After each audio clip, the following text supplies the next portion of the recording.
So that was Neil Ferguson just a couple of weeks ago. I've got a treasure of my own here. It's a R1 coin from 1966. With the head of what was supposed to be Jan van Riebeeck, I want to dispel that myth on Taking Stock this evening. With me, Dr. Paul Bayliss, who is the curator of the Absa Money Museum. You'll find it in downtown Johannesburg.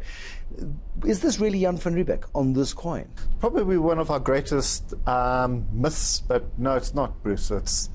It's really an image that they thought looked like Jan van Riebeeck, and you will see on our earlier coins and on our earlier banknotes as well from the Reserve Bank. Because he was reputed to have been so pockmarked and ugly. Correct. That actually, if we put him on a banknote, nobody would have wanted to touch the money.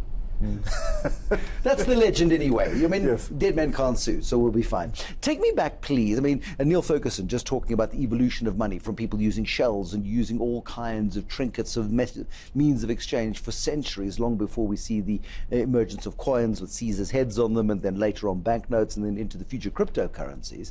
In South Africa, is there evidence of sort of pre-settler currency? There is, and very much in terms of, as Neil has spoken, the whole aspect around bartering and trade with currencies and things like that. One of probably the very first examples is that of, and maybe South Africa and beyond in terms of Africa, is the cowrie shell. Very much, and in that sense, what that had is a lot of similarities with our currency in terms of the R1 coin that you hold in. The cowrie shell was small, could be carried, easily recognizable, and couldn't be counterfeited. So there you had an example.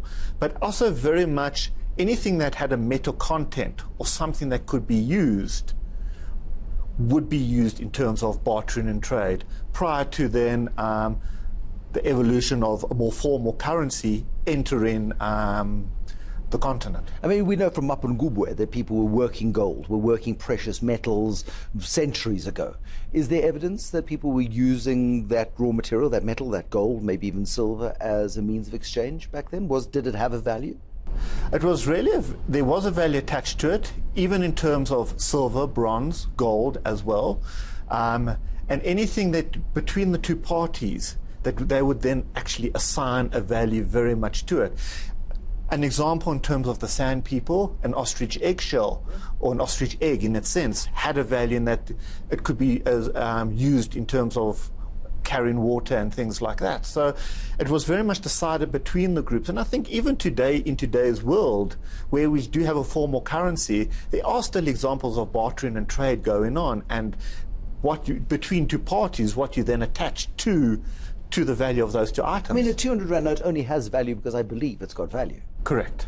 It's not underwritten by any metal or anything. When did we start getting the first sort of paper-based currencies or coin-based currencies in South Africa? Because South Africa, as this sort of melting pot of people and cultures over hundreds of years, I suppose in the early days of colonization and settlements, those sorts of settlements, there would have been currencies from Java, from Batavia, from Holland, from Britain, from all over the world. In terms of when settlers first arrived, that's when the coins started entering, and very much probably one of the biggest companies at that time was the Dutch East Indian Company, a Portuguese sort of based company that then came in. Following that, you then had, in terms of British money entering later on in that. And that was still the coins coming through in the current, and as you indicated, from lots of sort of different cultures, if I can call it as such. Banknotes came in a lot later, in the late 1700s, early 1800s, and the first example was what we termed the Rix dollar. Very much almost an IOU. It was stamped, signed, handed over. More like a check? I mean, those of us who remember checks will remember it's a promissory note, really. Not even a check. This was almost hand-signed. If you look at the first sort of Rix dollar, before they then became actually printed on paper. And I mean, I suppose for a couple of hundred years in South Africa, we saw, I think FNB is probably the oldest bank. I'm allowed to say that in this building. But FNB is the oldest bank in the country, goes back about 280 years or thereabouts, with its roots in Port Elizabeth, and Standard Bank then grew, and then you had the origins of Volkskas and Trust Bank and the others that made up Absa, of course. But there was a time before the creation of the Reserve Bank where banks made their own money. Very much so. So you would even, very good examples if you looked at some of the banks we know today, and probably if you looked at Standard Bank, produced its own money. We look at Trust Bank, that was a forerunner of Absa as well, was also... so there are examples, but prior to the Reserve Bank which came into being in 1921, each of the banks were responsible for producing its own currency and so on. How did they manage money supply? I mean, everything was connected back to a physical metal, to gold. So if you had a vault full of gold, you could issue that amount of currency. It was very, and you could actually track the notes at those times, because very much you would see some of the notes produced by that bank under a specific branch. So you would have the Natal Bank, and then the note would also state the individual branch on that note. And then that was also tradable between the different banks, because it was linked to the gold standard. Another form of currency that's also quite interesting that came in and oft overlooked, you've got the notes, you've got the coins, but very much in terms of, because the country was also built in terms of the mining sector, and that were tokens.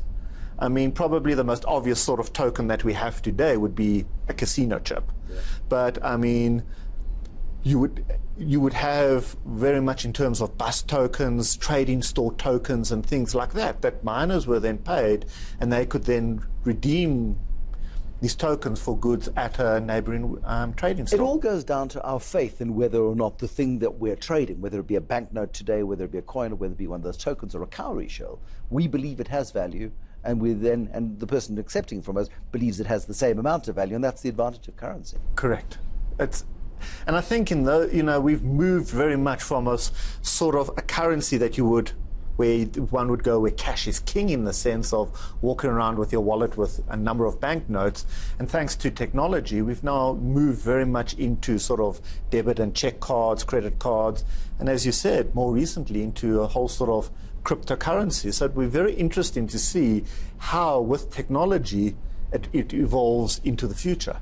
We're at the Absa Money Museum in downtown Johannesburg. School groups come here. You're welcome to come here. We'll talk to Paul Bayliss all about that. But it wasn't until 1921, with the creation of the Reserve Bank, that South Africa got a universal currency, one that would be recognized all the way from Cape Town, all the way across to Durban and up to what is now Musina. All of that will come up in just a moment.